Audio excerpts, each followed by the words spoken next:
mapadayunon nga pagpangandam sa kapistahan o karong adlaw usab mao gyoy adlaw ni San Jose sa atong parokya.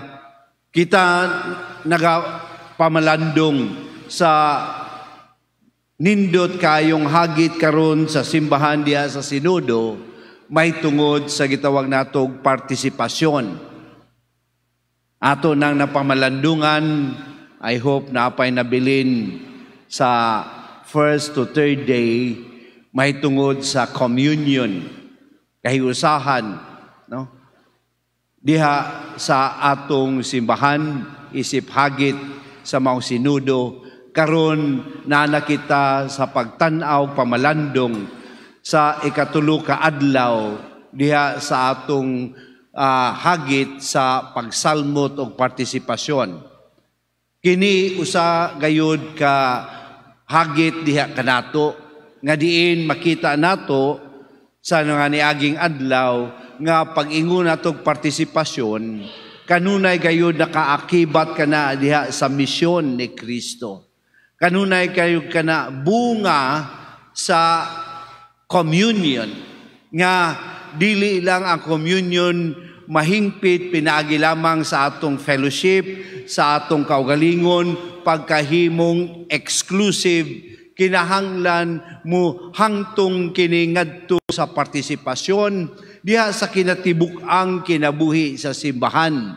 Labi na diha sa isgutanan nga mga buluhaton nga ikaw ako dili lang mo bati nga kita we belong, but we will feel that we are part and parcel of the living body of Christ. No, sa buhing lawas ni Kristo, kita kabahin. O dili pwede nga mingutag, kabahin ta sa buhing lawas ni Kristo kay kita lay naghinigugmaay, kita lay nagtinabangay, kita lay nagsinandurutay, kita lang kundili naaday ang kalabuan diha sa pagtanaw nga kinahanglan mo tubo ang kinatibuk-ang simbahan, ang lawas ni Kristo diha sa atong pagsalmot gayod sa mga buluhaton o kinabuhi isip kabahin sa simbahan. Nindot nga uban ini nakita nato mga kaigsunan nga usa o ang labi na sa first reading, makita nato di ay unsa pasabot ang pagtubo sa partisipasyon. Diha si Saint James, si Philip, nga diha sa unang pagbasa, minanduan sa Espiritu Santo si Felipe ni sabay diha sa karwahe sa usa ka banggiitan nga gitawag og usa ka eunuko, no? Nga diin diha sa dalan padulong ngadto sa Gaza gikan sa Jerusalem ang maong tao nagbasa sa Torah. Ang maong tao di ay matuuhon diha sa Dios. O sa pagtuon niya sa Dios, nituo siya tungod kay nakita niya ang kabililhon sa mga pulong sa Dios. Apan wa makasabot unsa kining pulunga. Primero na kong basa gabi ini mingong ka kini sigurong tawhana Katoliko ni. Kay daghan sa atong mga Katoliko tinuod nagatuo sa Dios apan wa kita kaila sa pulong sa Dios ug sa kabililhon niini. Pero wa tay choice kay pagmisa, pagsimba, minaw na lang ta. Ngano man? Kabahin naman siya sa ritual. Di ba? Oh. Kining eunuko siguro nga taga Utopia, do naa siya kahibalo, kay naa siya sa taas nga posisyon sa ilang panggamhanan, naa siya ay pagtuo, pero wa nakatidlom pag-ayo diha sa iyang kinabuhi, nga wa niya masabtan ang maong mga pulong sa Dios. Busa kanindot ang gipangutanan ni Felipe kaniya. Nakasabot ka sa imong gibasa? Karon mura bagi pangutana ta ni Felipe. No? Nakasabot ba mo sa unang pagbasa, ikaduhang pagbasa? Daghan siya guro sa ato nga. No? Pero mao kini makaigsunan. Usa ka gasa kana, no? Nga natay pagtuo sa Dios. Apan dili lang day igo nga mingon tag ako motuo sa Dios. Kun dili di ay kinahanglan mingon ang eunuko, saan man ako pagsabot nga wa may nagpasabot. Nindot maminaw sa pulo sa Dios pero wa may nagpasabot, di gapon ko kasabot. Busa gi-explain ni Felipe ang tanan nga iyang gibasa diha sa basahon ni Propeta Isias nga kini nagtudlo ngadto kang Hesus. Kini naghisgot may tungod kang Hesus. Kaila ka ba sa tao nga gihisgutan diha? Wa. Busa iyang gi-introduce si Hesus sa pagpasabot ni Felipe nini. Ikaduhang lakang mga igsuon, walang siya nagsabot og mingon mao di ay na. Kundili pag-agi nila og usa ka limaw nga naay tubig nga mainom, mingon ang eunuko na may tubig, bunyagi ako sa ngalan ni Jesus. Duha ka punto. Initial gift of faith ug ang sakramento nga mao'y nakapadala sa eunuko sa pagtuo kang Kristo.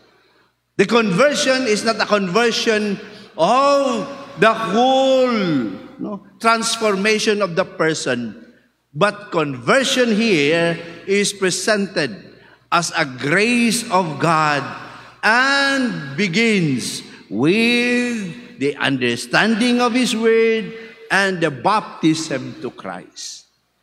Kung atong lantawon, makikita ka, naadeta sa maong dalan pa der. Kaya naman, bisa ka ko di kasabot sa pulong sa Ginoo, wa ko kasabot sa usahay gibasa diha sa atong ebanghelyo, pero na ako'y pagtuo, kunya nabunyagan ko.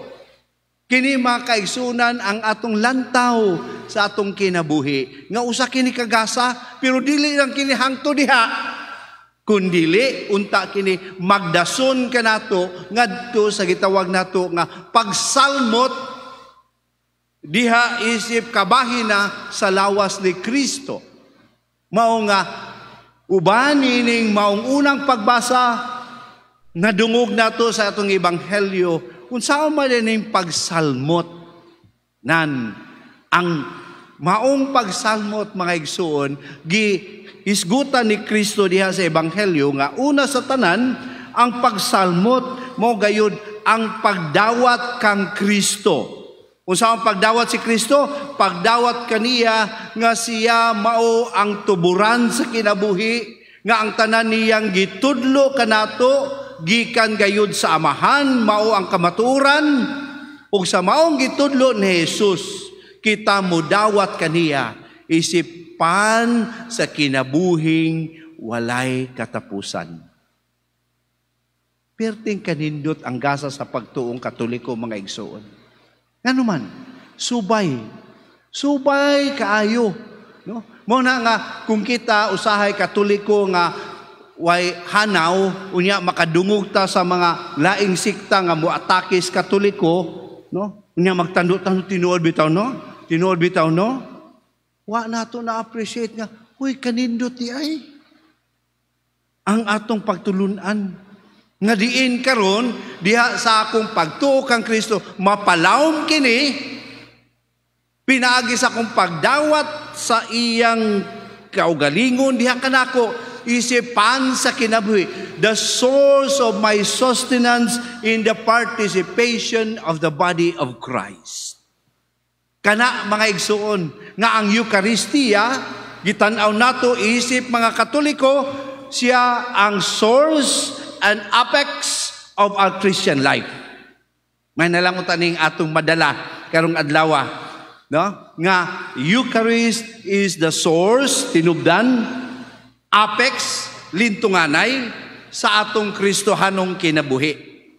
Mao na nga sa kaimportante sa Eucharistia alang kanato, diha nato makita nga taliwala usahay sa partisipasyon, diha isip lawas ni Kristo, kita iya ng gilig-on sa Eucharistia. Ug ang atong partisipasyon isip lawas ni Kristo, maulinto nga nay sa pagpadayag nga buhi si Kristo, nga pinaagi kanimo kanako, nakapadayon siya sa pagpikas-pikas sa iyang pan, sa iyang lawas, aron mapaapod-apod ngadto sa uban. That the breaking of the bread, that the Eucharist does not end in this ritual, but after this, you and I are challenged to continue the breaking of the bread through you sharing yourselves, through me sharing myself, breaking ourselves in order to serve others.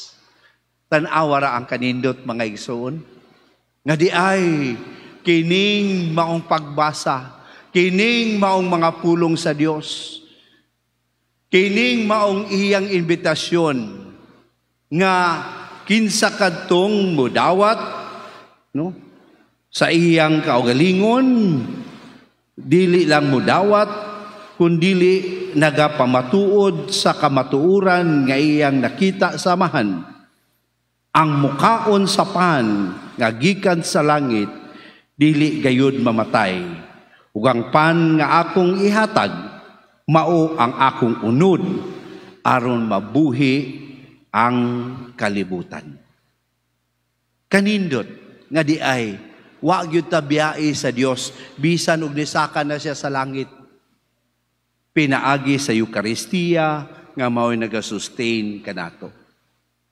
Wa mo matinga, Pader Nubina manikang San Jose, unya ngano magmisa man ta. Humanontag lakaw didto abot diri humagnubina uli na ta o kaon na ta para dali ang uli. Ngano pa mang naapa may Eucharistia?